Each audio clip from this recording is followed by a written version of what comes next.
The construction of Ouvrage Hackenberg de la Ligue Maginot started in 1930. It was one of the first to be built, and for that reason it was considered the prototype for the larger artillery fortresses of the Maginot Line. For 6 years, around 1,800 workers were employed to build 19 combat blocks and more than 10 kilometers of galleries. In 1933, with the completion of the major works, the fortress was fitted out with its equipment and handed over to the military command in 1936. The Maginot Line was designed and constructed for several purposes, all of which it actually fulfilled. One was to protect a French mobilization in case war seemed likely. Another one was to deter the German army from attacking France directly and skirting the line, which it also fulfilled.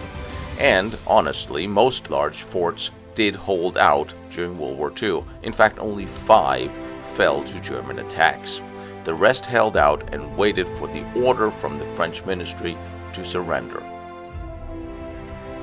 The Maginot Line was composed of an intricate system of strong points, fortifications, such as border guards, communication centers, of course, infantry shelters, barricades, artillery, machine gun, and anti-tank emplacements. In total, there are 142 ouvrages, or forts, built, 352 casemates, 78 shelters, 17 observation, and around 5,000 blockhouses built in the Maginot Line.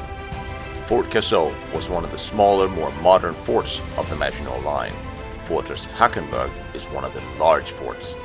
About 40,000 soldiers were to be stationed at the Maginot Line in case of war, which led us to the third reason for the Maginot Line.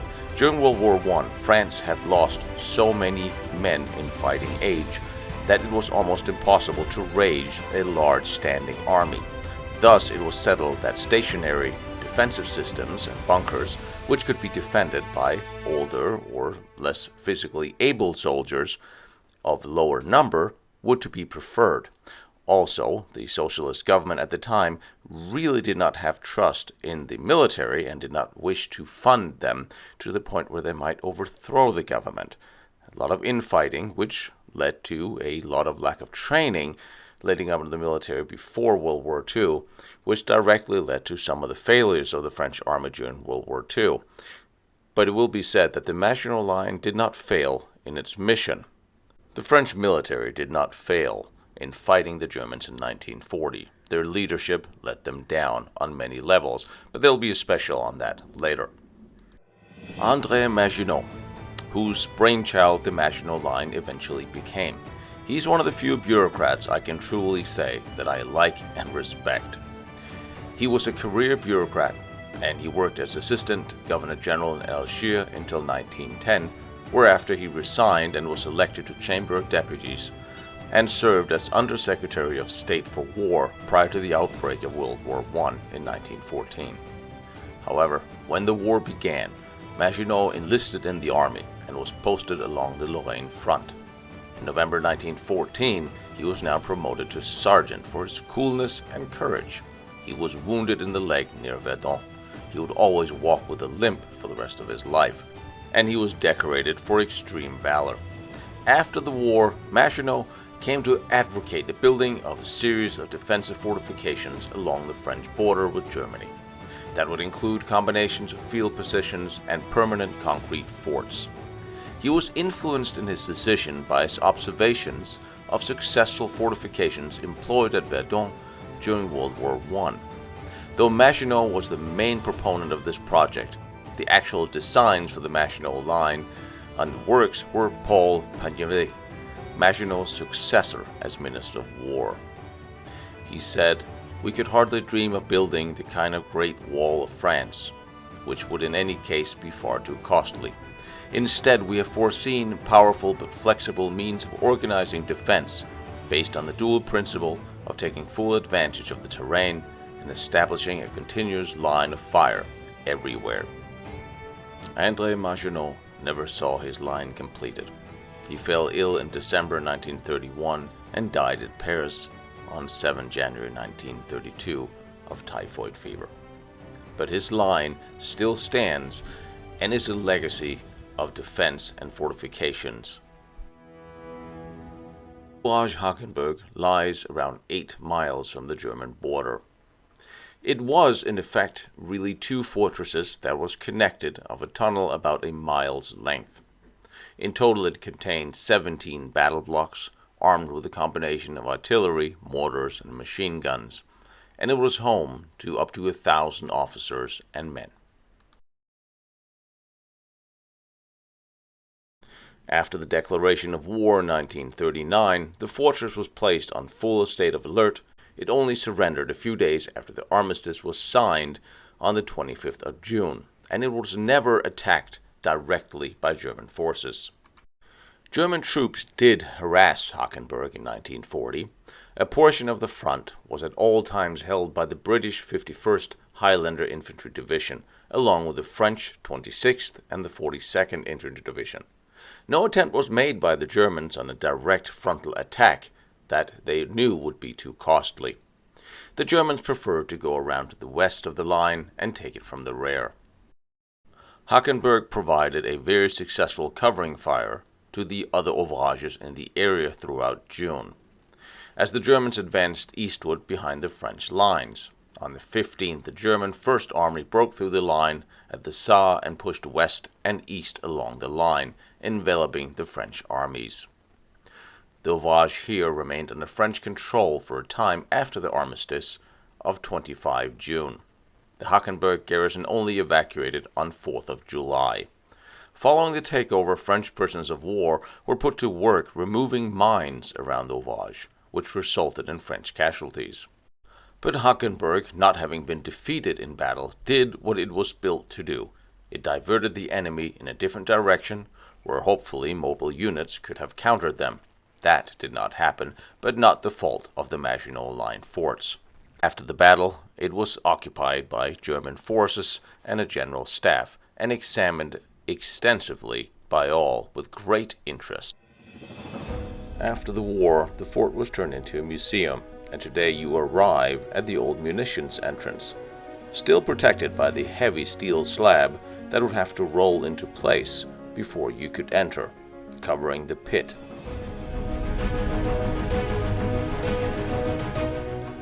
And of course, several layers of machine gun embrasures and heavy steel doors would protect the inside of the fort. They're still in place today, and it is a fascinating structure to behold. There are several layers of security, steel doors, heavy armor. It is extremely well constructed and thought out.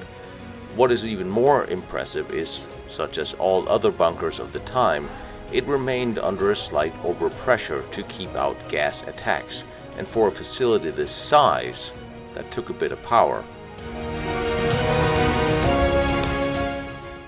From here, munitions would be transported on a narrow gauge to the various magazines inside the fort. The narrow gauge railway is still in use today.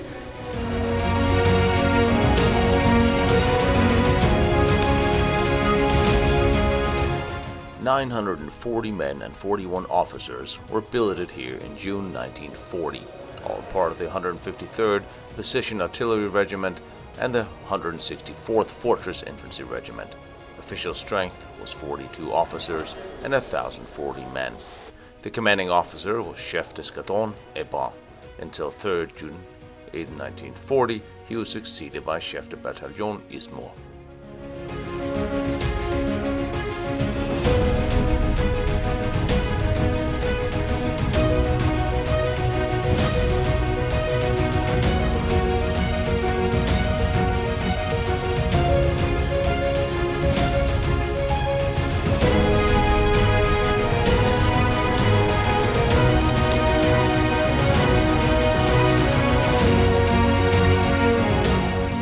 In late 1944, some German forces had occupied the fort. Some of it was used for munition storage. Upon the advance of the American armies, they put up a fight, but before surrendering finally, they blew up the magazine, and you can still see shell fragments in the wall, and one of the 10-meter tall steel doors was slightly bent in its frame.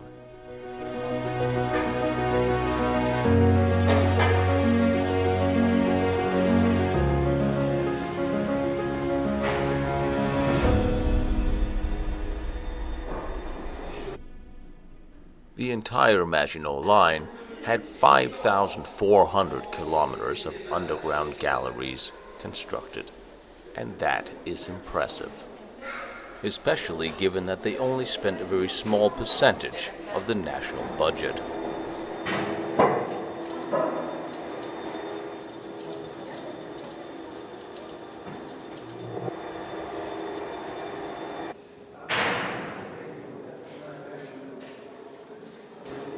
The best comparison for a fortress of the Maginot Line, big or small, is the closest thing to a on-land, very large battleship, where every piece of space is utilized for storage, for cabling, munitions, food, and quarters for the crew. It does have the same feel. And despite being 50, 60, 70 meters underground into a mountain, I can't really say it feels cramped in here.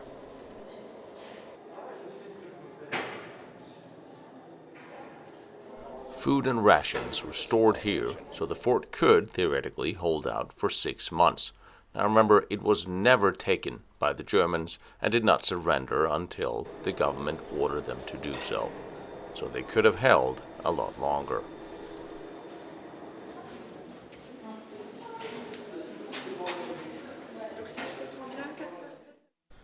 And of course, this is only one of the many kitchens that exists here within the mountain of Fort Hackenberg. And let's not forget the daily allowance of half a bottle of wine for the French soldiers.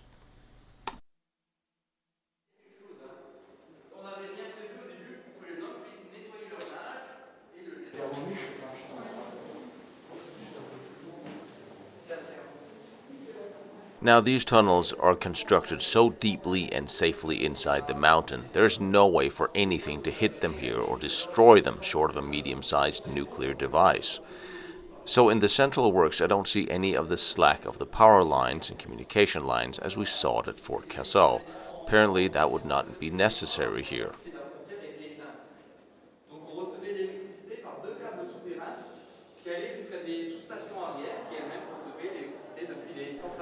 And bicycles took up an enormously important part here at the fort for runners and messengers to get quickly through the many hallways to get to and from where they were going when it was not accessible by the mini rail.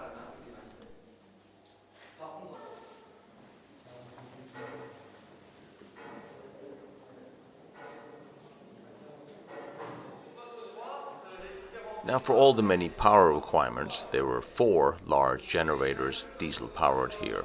There was always 2 running and 2 in reserve. The system could provide 1,000 kilowatts per hour for the fort. Remember, the fort had filters in all air intakes to filter out poisonous gas. Pure air was pumped around the fort to maintain overpressure in the fort, so the gas would not get in the interior.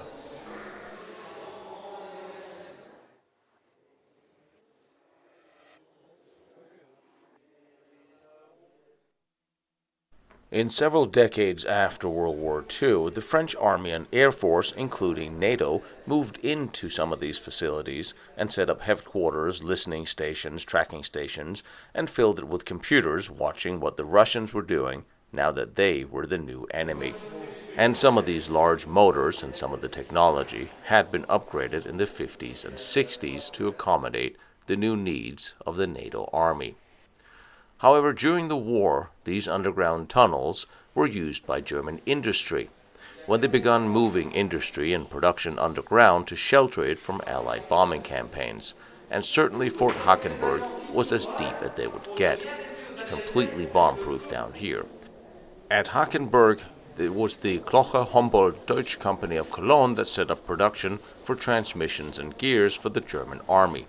Also, it was said that parts for submarines were built and constructed here at this fort.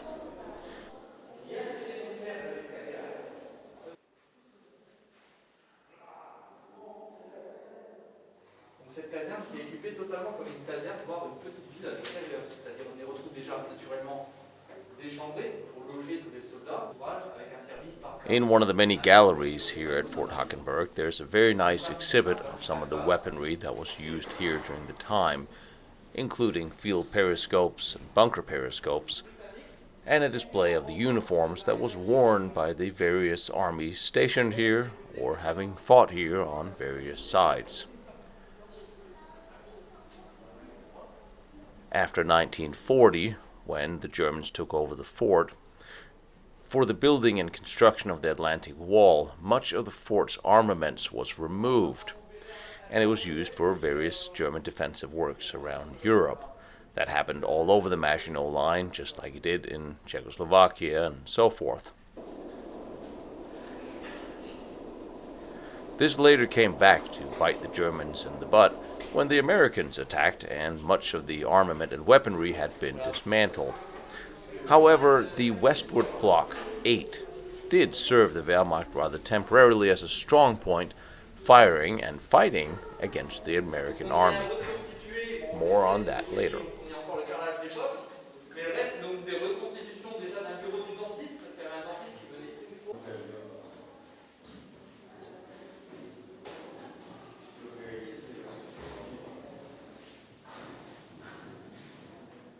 Seriously, Hackenberg, this is really impressive. I was impressed at the East Wall. I really were, because this is phenomenally huge. I was impressed when I saw what the Czechs had done, but they never got to finish because they were overtaken by events. The French got to finish almost all of this and were ready for the invasion. And seeing this in its finished final form, holy hell, that's impressive. But it's not until you march in on one of the trains in the metro and you start taking a ride through the tunnels that you truly understand and get the grasp of how vast this is. This is not the first trip on a munitions train I've ever taken, but this is a trip over 1 kilometer long, underground.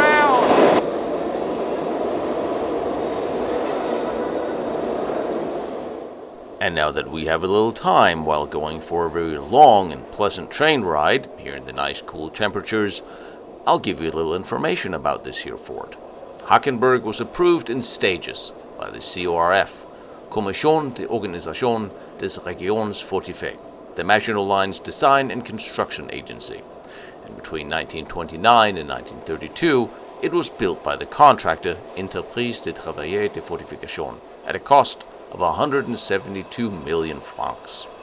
The Gros Ouvrage is composed of 17 combat blocks and 18 artillery pieces, with a total of 10 kilometers, 6.2 miles of galleries.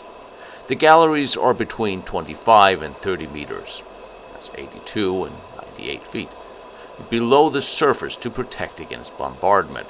The main gallery extends 1,884 meters, 6,181 feet.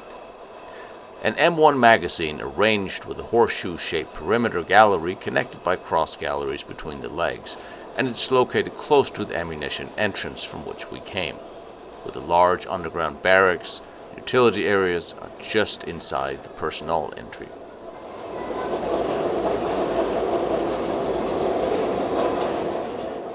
The fort is Y-shaped in plan, with the main gallery splitting in two almost 1,000 meters, 3,300 feet, from the ammunition entrance. A 500 meter, 1,600 feet gallery runs to the principal combat blocks of the west wing, while the other passages run approximately 1,000 meters to the combat blocks of the east wing.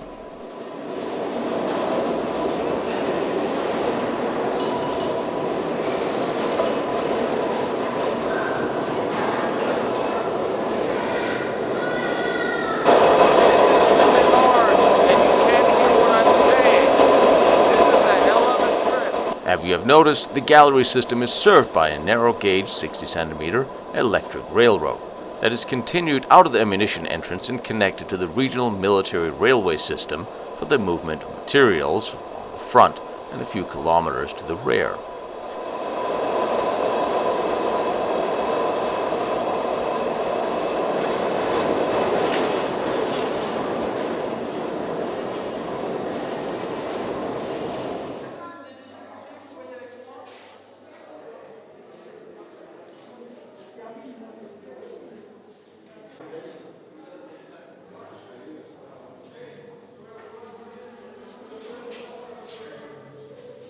And as it always is, on the bottom of every tunnel I go to, I'm taking the stairs up.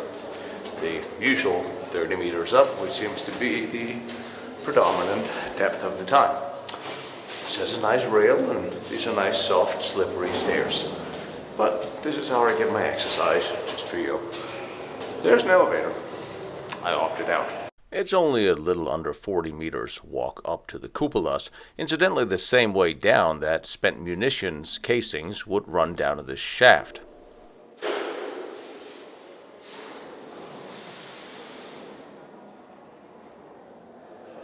The munition elevators here in the fort would carry 2,500 kilos of projectiles for each load. The magazine transports would hold 344 shells. Initially, the shells would be transferred from the central munition storage up to the outlying forts, where it would transferred up through the elevators and fed on to the local magazines near the turrets so they'd be handily accessible during combat.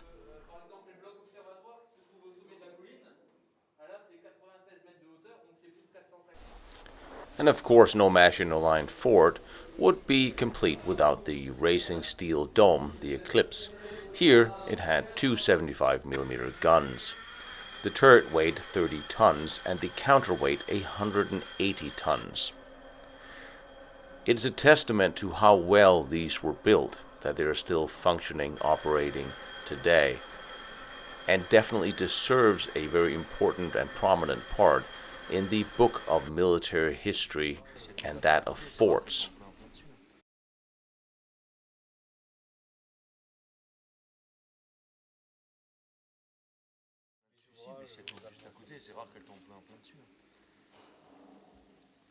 Ça a été restauré ou ça fonctionne encore? Here there was also a battery of 135mm howitzer. It took 21 men to serve those, and it would cover the surrounding forts and the border with a range of about 6,500 meters.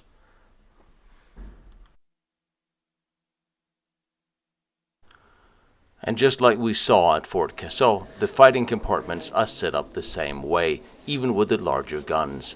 You had the drop for grenades in the moat out front, and you have the slide for all the expended casings that would thus be funneled out of the fighting compartment and out of the way of the men working.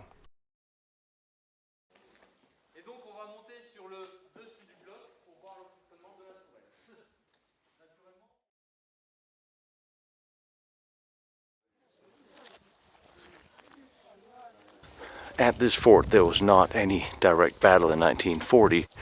They were lending artillery support to the other forts, the smaller forts on the outlying sides. In 1944, as the Americans advanced through France after the Normandy landings, the few Germans that were stationed here put up a short but hard fight. It was eventually breached by General Patton's Third Army after a battle for the Moselle River. Now, given the Germans had sparsely occupied Hackenberg only, it posed a considerable obstacle to the American advance in 1944 during the Lorraine campaign, as much of Hackenberg's armament had been removed and used for the Atlantic Wall. Some of the heavier guns remained. Hackenberg was occupied by a handful of soldiers from the 19th Volksgrenadier. They restored three 75mm guns of Block 8, which was full of ammunition. Now, these western-facing guns were turned on General Patton's Third Army. He was aware, but dismissive of the Maginot Line and attempted to rush the fortress. The battery put up such a withering and accurate fire that the Third Army was forced to pull back. A frontal attack with tanks failed, as did the attempt to blast open the rear doors of the fortress. The Americans did not know that, however, the fort was only lightly manned, and the German crew was only able to man one block at a time. While the Americans could not breach the doors, their flanking attack convinced the garrison they would not be able to hold out, and they decided to surrender, but only after destroying Magazine M1. It is a very interesting note, and something to the testament of the Maginot Line, that it would have taken a long time and been extremely difficult, even from the other side, for General Patton's troops to have broken through the fort had it not been for the Germans having removed most of its armament and having occupied it only with light forces, or those that were available to the German military at the time. So all the battle damage and scarring of the walls that you see here are as a result of the American attack on the Maginot Line in 1944.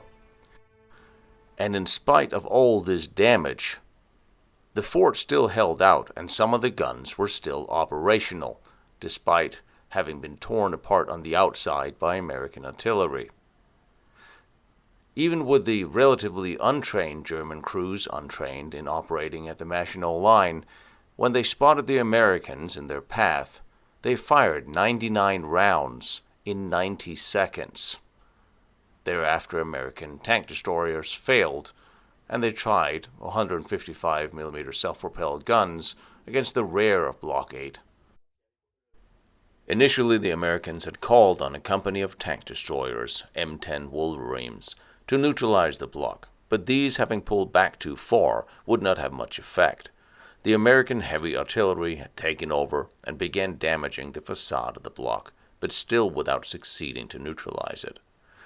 On the 16th, the Americans, helped with plans provided by the French, would bring in 155mm M12 self-propelled guns to a distance of 1,800 meters from the block, in a blind spot that could not be reached, right next to the Maginot X2 shelter of Homosberg. The M12s would pound the block for an hour until piercing the facade, neutralizing 3 guns and killing 1 German soldier. Block 8 was neutralized, and the Germans would leave the work by trying to blow up the ammunition magazines. The fighting will also damage Blocks 7, 9, and 21 and the entrances. On November 19th, the Americans took possession of the entire structure. They got rid of munitions by throwing them into the Mosel. An interesting note is, in a replay of what the Germans had done 4 years earlier at the fortress Ebenemal after the attack, they attacked it again for propaganda purposes. Likewise, the Americans did the same thing here. They would replay the attack on this block and film it, causing even more damage to the already damaged blocks.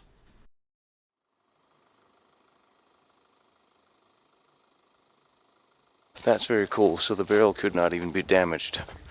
When not firing, they could just lock a shutter on it and keep it completely protected. I can understand why the Germans avoided the Maginot Line for as long as they did, because it served its purpose. This was a scary place. This was a self-contained small city. 1,000 people lived and worked and were able to fight from this one fort here, and there's a lot of them in a long line facing the German border. The Maginot Line did its job. It kept the Germans from attacking here for as long as it was possible. And most of these forts never fell, and they didn't give up until they were ordered to do so weeks after the armistice. Got one here, got 3 down there, got 1 there, got the raising there, got another one down there, and I got 2 or 3 over there. With the rise of the Cold War after World War II, with the Soviet Union being the predominant threat to European security and the creation of NATO, a NATO headquarters for the French Army and Air Force moved in here into Fort Hackenberg. One of the most modern monitoring stations of those decades were positioned here monitoring the skies over Europe. And in an interesting turn of events, in the decades after World War II, American, French, and German officers would now be stationed here working side by side, preventing a threat or aggression from the Soviet Union. I'm going to sit here in front of this amazing French fort and drink my Coke and eat my cookie and think about what I've just seen and try to figure out what is the most impressive, because I can't make up my mind. Fort Hackenberg is really impressive. Also, they got everything running in there. battles took place in there. It's an amazing place to see. It truly is. The smaller outlying French fort I saw today was amazing, and the guy I ran into, I was so fortunate because he really spoke English well and he knew what he was talking about. So I really got a good rundown at what was what before I came here. I was impressed with what I saw in Czechoslovakia, plus they were great people, but there's a lot of smaller forts that weren't connected, and they didn't get to be connected yet because events overtook the Czechs in 1938, and they never really got to finish what their vision was. And the same thing with the East Wall. The East Wall was enormously impressive. It is absolutely a huge, huge endeavor.